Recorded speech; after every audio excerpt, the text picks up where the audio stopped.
ಆ ಸಿನಿಮಾದಲ್ಲಿ ನಾಯಕನ ಹೆಸರು ಸಾಗರ್. ಹೀಗಾಗಿ ಸಾಗರ್ ಚಿತ್ರಮಂದಿರದಲ್ಲಿ ಆ ಸಿನಿಮಾ ಬಿಡುಗಡೆ ಮಾಡಬೇಕು ಅಂತ ಅವಾಗ ಅಲ್ಲೇ ರಿಲೀಸ್ ಮಾಡ್ತಾರೆ. ವುಡ್ಲ್ಯಾಂಡ್ಸ್ ಥಿಯೇಟ್ರಲ್ಲಿ ಭರ್ಜರಿ ದಾಖಲೆಯನ್ನು ಮಾಡುತ್ತೆ. 4 ವಾರ ಕಂಟಿನ್ಯೂ 4 ಶೋ ಫುಲ್ ಆಗುತ್ತೆ ಆ ಸಿನಿಮಾ. ರೈತರು ಸರ್ಕಾರದ ವಿರುದ್ಧ ಹಲವು ಕಡೆ ತಿರುಗಿ ಬೀಳೋಕ್ಕೆ ಶುರು ಮಾಡ್ತಾರಂತೆ. ಅದಕ್ಕೆ ಧ್ರುವತಾರೆ ಸಿನಿಮಾನೇ ಕಾರಣವಾಗುತ್ತೆ. ಸಿನಿಮಾದಲ್ಲಿ 4 ಹಾಡುಗಳಿದೆ. 4 ಹಾಡುಗಳು ಸೂಪರ್ ಹಿಟ್. ಸುದೀಪ್ ಅವ್ರು ಮಾಡ್ತಾ ಇದ್ದು ಬರೀ ವಿಲನ್ ಪಾತ್ರಗಳು.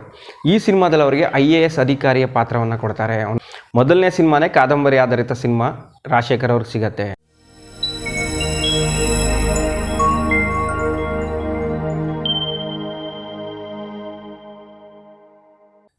ನಮ್ಮ ಕನ್ನಡದ ಹೆಸರಾಂತ ನಿರ್ದೇಶಕ MS ರಾಜಶೇಖರ್ ಅವರ ಬಗ್ಗೆ ನಿಮ್ಮೆಲ್ಲರಿಗೂ ಗೊತ್ತೇ ಇದೆ. ಅವರು ಹಲವು ಸೂಪರ್ ಡೂಪರ್ ಹಿಟ್ಗಳನ್ನು ಕೊಟ್ಟಿರುವಂಥವರು ಮತ್ತು ಪಕ್ಕಾ ಕಮರ್ಷಿಯಲ್ ಡೈರೆಕ್ಟರ್ ಅವರು.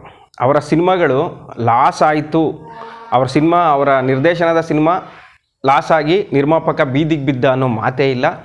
ಅದರ ಬದಲಾಗಿ ಕಡಿಮೆ ಖರ್ಚಿನಲ್ಲಿ ಕೋಟ್ಯಾಂತರ ರೂಪಾಯಿ ಸಂಪಾದನೆ ಮಾಡ್ಕೊಂಡವರೇ ಹೆಚ್ಚು ಅವರ ನಿರ್ದೇಶನದ ಸಿನಿಮಾಗಳಲ್ಲಿ. MS ರಾಜಶೇಖರ್ ಅವರು ರಾಜ್ ಕ್ಯಾಂಪ್ನ ನಂಬಿಕಸ್ಥ ನಿರ್ದೇಶಕರು. ರಾಜ್ ಕ್ಯಾಂಪಿನ ಹುಡುಗ ಅಂತಲೇ ಅವರು ಕರ್ಸ್ಕೊತಿದ್ದಂಥವ್ರು.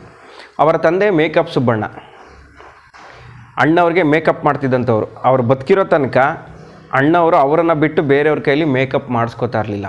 ಮೇಕಪ್ ಸುಬ್ಬಣ್ಣ ಯಾರು ಗೊತ್ತಾ? ಸತ್ಯ ಹರಿಶ್ಚಂದ್ರ ಸಿನಿಮಾದಲ್ಲಿ ಚಂದ್ರಮತಿಯನ್ನು ದಾಸಿಯಾಗಿ ಮನೆ ಕರ್ಕೊಂಡು ಹೋಗ್ತಾರೆ ನೋಡಿ, ಇವರೇ ಮೇಕಪ್ ಸುಬ್ಬಣ್ಣ. ಇವರ ಮಗನೇ MS ರಾಜಶೇಖರ್, ಇವರ ದೊಡ್ಡ ಮಗ. ಮತ್ತೊಬ್ಬ ವಿಜಯ್ ಕುಮಾರ್ ಅನ್ನೋರು ಮೈಸೂರಿನಲ್ಲಿದ್ದಾರೆ, ಅವರ ತಮ್ಮ.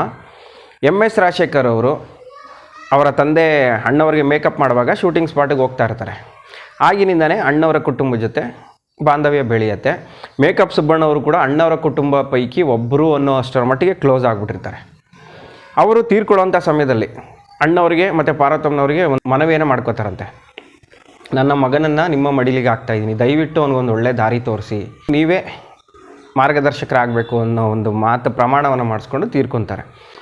ಅಣ್ಣವರು ಮೇಕಪ್ ಸುಬ್ಬಣ್ಣವ್ರಿಗೆ ಮಾತು ಕೊಟ್ಟಿದ್ವಿ ಅನ್ನೋ ಕಾರಣಕ್ಕೆ MS ರಾಜಶೇಖರ್ ಅವರ ಜವಾಬ್ದಾರಿಯನ್ನು ತಗೋತಾರೆ. ಅವರ ಮನೆಯಲ್ಲೇ ಅವರಿಗೆ ಉಳಿಸ್ಕೋತಾರೆ. ಅವರ ಸಿನಿಮಾಗಳ ಶೂಟಿಂಗಿಗೆ ಕರ್ಕೊಂಡು ಹೋಗೋದು, ಬೇರೆ ಏನೋ ಕೆಲಸ ಕೊಡೋದು, ಈ ರೀತಿ MS ರಾಜಶೇಖರ್ ಅವ್ರನ್ನ ಕರ್ಕೊಂಡು ಹೋಗ್ತಾ ಇರ್ತಾರೆ. ಮತ್ತು V ಸೋಮಶೇಖರ್ ಹಾಗೂ ದೊರೆ ಭಗವಾನ್ ಅವರ ಬಳಿ ಇವರನ್ನು ಸಹಾಯಕ ನಿರ್ದೇಶಕರಾಗಿ ಕಳಿಸ್ತಾರೆ. ಅಂದರೆ ದೊರೆ ಭಗವಾನ ಮತ್ತು V ಸೋಮಶೇಖರ್ ಅವರ ಸಿನಿಮಾಗಳಿಗೆ MS ರಾಜಶೇಖರ್ ಅವರು ಸಹಾಯಕ ನಿರ್ದೇಶಕರಾಗಿ ಕೆಲಸ ಮಾಡ್ತಾ ಇರ್ತಾರೆ. ಹಲವು ಸಿನಿಮಾಗಳಲ್ಲಿ ಇವರು ದೊರೆ ಭಗವಾನ್ ಮತ್ತು ಸೋಮಶೇಖರ್ ಅವ್ರ ಜೊತೆ ಕೆಲಸ ಮಾಡ್ತಾರೆ. ಹೆಚ್ಚಾಗಿ ದೊರೆ ಭಗವಾನ್ ಅವ್ರ ಜೊತೆನೇ ರಾಜಶೇಖರ್ ಅವರು ಕೆಲಸ ಮಾಡುವಂಥದ್ದು. ಅವಾಗ ಅವರು ಇನ್ನೂ ರಾಜು ಅಂತ ಅವ್ರು ಕರೀತಾ ಇರ್ತಾರೆ, ರಾಜಶೇಖರ್ ಆಗಿರೋದಿಲ್ಲ. ಕಡೆಗೆ ಅವರಿಗೆ ಸಹಾಯಕ ನಿರ್ದೇಶಕರಾಗಿ ದಿನಗಳು ಕಳೀತಾ ಇದ್ದಾಗೆ ನಾನೇ ಒಂದು ಸ್ವತಂತ್ರವಾಗಿ ನಿರ್ದೇಶನ ಮಾಡಬೇಕು ಅಂತ ಅವ್ರ ಮನಸ್ಸಿಗೆ ಬರುತ್ತೆ. ಅದನ್ನು ಪಾರ್ವತಮ್ಮನವ್ರ ಹತ್ರ ಮತ್ತು ಅಣ್ಣವರ ಬಳಿಯೂ ಹೇಳ್ಕೊತಾರೆ. ಅವರು ಸಮಯದ ಗೊಂಬೆ ಸಿನಿಮಾ ಏನೋ MS ರಾಜಶೇಖರ್ ಅವರು ನಾನು ಡೈರೆಕ್ಷನ್ ಮಾಡಬೇಕು ಅಂತ ಅಂದ್ಕೊಂಡಿರ್ತಾರಂತೆ. ಬಟ್ ಆ ಸಿನಿಮಾದಲ್ಲಿ ಅವರು ನಿರ್ದೇಶನ ಮಾಡಲಿಕ್ಕೆ ಆಗೋದಿಲ್ಲ. ಆಗ ಅವರು ಬೇಜಾರಾಗ್ಬಿಟ್ಟು ನಾನು ಹೋಗ್ತೀನಿ, ನಾನು ಇರೋದಿಲ್ಲ ಅಂತ ಬೇಜಾರು ಮಾಡ್ಕೊಬಿಡ್ತಾರಂತೆ. ಆಗ ಪಾರ್ವತಮ್ಮನವರು ಮತ್ತು ಅಣ್ಣವರು ಯಾಕೋ ರಾಜು ಬೇಜಾರು ಮಾಡ್ಕೊಂಡಿದ್ದಾನೆ ಅಂದ್ಬಿಟ್ಟು ಧ್ರುವತಾರೆ ಸಿನಿಮಾದಲ್ಲಿ ಅವ್ರಿಗೆ ಚಾನ್ಸ್ ಕೊಡ್ತಾರೆ. ನೋಡಿ, ಅವರು ಬೇಜಾರಾಗಿ ನಾನು ಹೋಗ್ತೀನಿ ಅಂದರೂ ಕೂಡ ಅಣ್ಣವರಾಗಲಿ ಪಾರ್ವತಮ್ಮ ಆಗಲಿ ಹೋಗು ಅಂತ ಏನೂ ಹೇಳಲಿಲ್ಲ. ಆದರೆ ಅವರು ಸುಬ್ಬಣ್ಣವ್ರ ಹತ್ರ ಮಾತು ತೊಗೊಂಡಿದ್ರು, ನಿಮ್ಮ ಮಗನಿಗೆ ಒಂದು ಒಳ್ಳೆ ದಾರಿ ತೋರಿಸ್ತೀನಿ ಅಂತ ಹೇಳಿದರು. ಜೊತೆಗೆ ರಾಜಶೇಖರ್ ಅವರು ಪ್ರತಿಭಾವಂತರು ಅಂತ ಅವ್ರಿಗೆ ಗೊತ್ತಿರತ್ತೆ. ಸಹಾಯಕ ನಿರ್ದೇಶಕರಾಗಿ ಕೆಲಸ ಮಾಡಬೇಕಾದ್ರೆ ಅವ್ರನ್ನ ಕಳ್ಕೊಬಾರ್ದು ಅಂತ ಹೇಳ್ಬಿಟ್ಟು ಧ್ರುವತಾರೆ ಸಿನಿಮಾಗೆ ಅವಕಾಶವನ್ನು ಕೊಡ್ತಾರೆ. ನೋಡಿ, ರಾಜಶೇಖರ್ ಅವರ ಅದೃಷ್ಟ. ಮೊದಲನೇ ಸಿನಿಮಾನೇ ಅಣ್ಣವರ ಸಿನಿಮಾವನ್ನು ನಿರ್ದೇಶನ ಮಾಡುವಂತಹ ಅದೃಷ್ಟ ಸಿಗುತ್ತೆ ಅವರಿಗೆ. ಧ್ರುವತಾರೆ ವಿಜಯ್ ಸಾಸ್ನೂರವರ ಕಾದಂಬರಿ ಆಧಾರಿತ, ಅಪರಂಜಿ ಕಾದಂಬರಿ ಆಧಾರಿತ ಸಿನಿಮಾ. ಮೊದಲನೇ ಸಿನಿಮಾನೇ ಕಾದಂಬರಿ ಆಧಾರಿತ ಸಿನಿಮಾ ರಾಜಶೇಖರ್ ಅವ್ರಿಗೆ ಸಿಗತ್ತೆ. ಕಾದಂಬರಿ ಆಧಾರಿತ ಸಿನಿಮಾ, ಅಣ್ಣವರೇ ನಟನೆ ಮತ್ತು ಇಬ್ಬರು ಹೀರೋಯಿನ್ ಅದರಲ್ಲಿ. ಸೋಮಡಗಳು ನಂತರ ಮತ್ತೊಮ್ಮೆ ಲಾಯರ್ ಆಗಿ ಅಭಿನಯವನ್ನು ಮಾಡ್ತಿರ್ತಾರೆ. ಈ ಎಲ್ಲ ಕಾರಣಗಳಿಂದ ಧ್ರುವತಾರೆ ಸಿನಿಮಾ ರಿಲೀಸ್ಗೂ ಮುಂಚೆನೇ ಕುತೂಹಲವನ್ನು ಸೃಷ್ಟಿ ಮಾಡುತ್ತೆ. ಆವಾಗ ಅಭಿಮಾನಿಗಳು ಅನ್ಕೋತಾರಂತೆ, ಏನು ಹೊಸ ಡೈರೆಕ್ಟ್ರಿಗೆ ಅವಕಾಶ ಕೊಟ್ಟಿದ್ದಾರಲ್ಲ, ಚೆನ್ನಾಗಿ ತೆಗಿತಾರೇನಪ್ಪ, ಅದು ಕಾದಂಬರಿ ಆಧಾರಿತ ಸಿನಿಮಾ ಬೇರೆ, ಇದು ಚೆನ್ನಾಗಿ ತೆಗಿತಾರೆ ಇವರು ಅಂತ. ಆ ನಂಬಿಕೆಯನ್ನು ರಾಜಶೇಖರ್ ಅವರು ಹುಸಿ ಮಾಡೋದಿಲ್ಲ. ಮೊದಲನೇ ಸಿನಿಮಾದಲ್ಲೇ ಭರ್ಜರಿಯಾಗಿ ಹೆಸರು ಮಾಡ್ತಾರೆ. ಆ ಸಿನಿಮಾ ಸೂಪರ್ ಡೂಪರ್ ಹಿಟ್ ಆಗುತ್ತೆ. ಆ ಸಿನಿಮಾದಲ್ಲಿ ಮೊದಲ ಬಾರಿ ಗೀತಾ ಅಣ್ಣವರಿಗೆ ನಾಯಕಿಯಾಗಿ ಅಭಿನಯವನ್ನು ಮಾಡ್ತಾರೆ ಮತ್ತು ಮತ್ತೊಬ್ಬ ನಾಯಕಿ ದೀಪಾ, ಇಬ್ಬರು ನಾಯಕಿರು ಆ ಸಿನಿಮಾದಲ್ಲಿ. ಮತ್ತು ಬಾಲಕೃಷ್ಣ ಅವರ ನಟನೆಯಂತೂ ಮರೆಯೋದಕ್ಕೆ ಆಗಲ್ಲ. ಮತ್ತು ರಾಜಾನಂದ್ ಅವರು ಅಣ್ಣವರ ತಂದೆಯ ಪಾತ್ರದಲ್ಲಿ ಮಾಡಿರ್ತಾರೆ. ಮತ್ತು ಅಣ್ಣವರ ತಂದೆ ಪಾತ್ರ ಮಾಡ್ತಿದ್ದಂತಹ ಅಶ್ವಥ್ ಅವರು ಆ ಸಿನಿಮಾದಲ್ಲಿ ಫೇಮಸ್ ಲಾಯರ್ ಆಗಿ ಆ್ಯಕ್ಟ್ ಮಾಡಿರ್ತಾರೆ.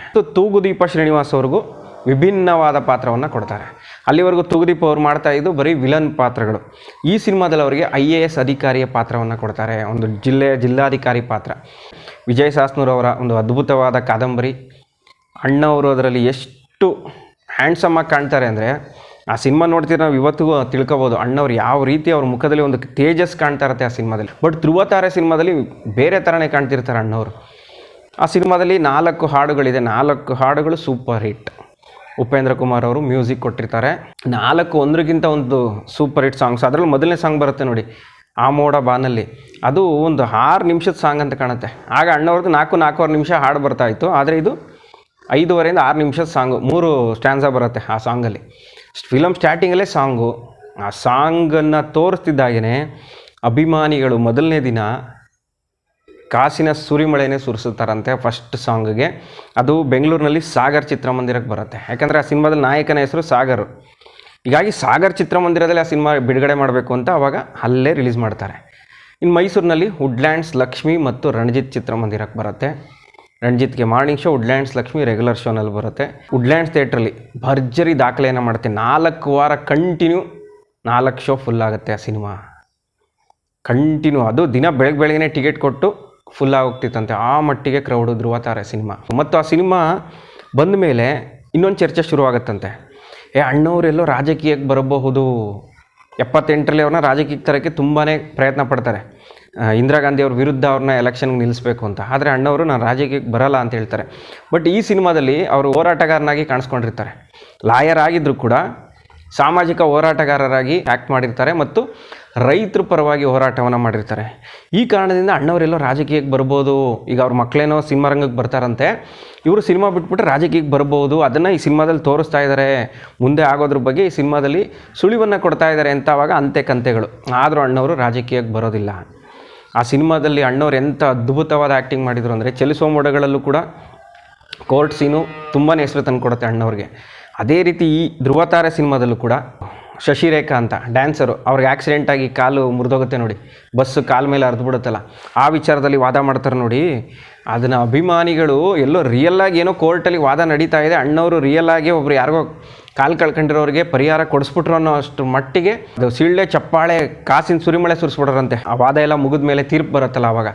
ಅಷ್ಟು ಕಣ್ಣಿಗೆ ಕಡ್ದಾಗೆ ಅಣ್ಣವ್ರು ಅದರಲ್ಲಿ ಆ್ಯಕ್ಟಿಂಗ್ ಮಾಡಿರ್ತಾರೆ. ಅವರ ಎದುರಾಳಿಯಾಗಿ ಅಶ್ವಥ್ ಅವ್ರು ಮಾಡಿರ್ತಾರೆ. ಅವರು ಕೂಡ ಸಣ್ಣ ರೋಲ್ ಆದರೂ ಅದ್ಭುತವಾಗಿ ನಟನೆಯನ್ನು ಮಾಡಿರ್ತಾರೆ. ಈ ರೀತಿ ಧ್ರುವತಾರೆ ಸಿನಿಮಾ 1985ರಲ್ಲಿ ಭರ್ಜರಿ ಪ್ರದರ್ಶನವನ್ನು ಕಂಡು ರಾಜಶೇಖರ್ ಅವರ ಮೊದಲನೇ ಸಿನಿಮಾದಲ್ಲೇ ಅವರಿಗೆ ಹೆಸರನ್ನು ತಂದುಕೊಡುತ್ತೆ. ಅಲ್ಲಿಂದ ರಾಜಶೇಖರ್ ಅವರು ಹಿಂದೆ ತಿರುಗಿ ನೋಡೋದೇ ಇಲ್ಲ, ಒಂದ್ರ ಮೇಲೊಂದು ಹಿಟ್ ಸಿನಿಮಾಗಳನ್ನೇ ಕೊಡ್ತಾ ಹೋಗ್ತಾರೆ ಮತ್ತು ಹೆಚ್ಚಾಗಿ ಕಾದಂಬರಿ ಆಧಾರಿತ ಸಿನಿಮಾಗಳನ್ನೇ ನಿರ್ದೇಶನ ಮಾಡ್ತಾರೆ. ಮತ್ತು ಆ ಸಿನಿಮಾದಲ್ಲಿ ನೋಡಿ, ಉಳುವವನೇ ಭೂಮಿ ಒಡೆಯ, ಅದನ್ನು ಚಾಚು ತಪ್ಪದೆ ಅಣ್ಣವ್ರು ಪಾಲಿಸ್ತಾರೆ ಅಂತ ಹೇಳ್ಬೋದು. ಅವರ 100 ಎಕರೆನ ರೈತರಿಗೆ ಹಂಚ್ಬಿಡ್ತಾರೆ.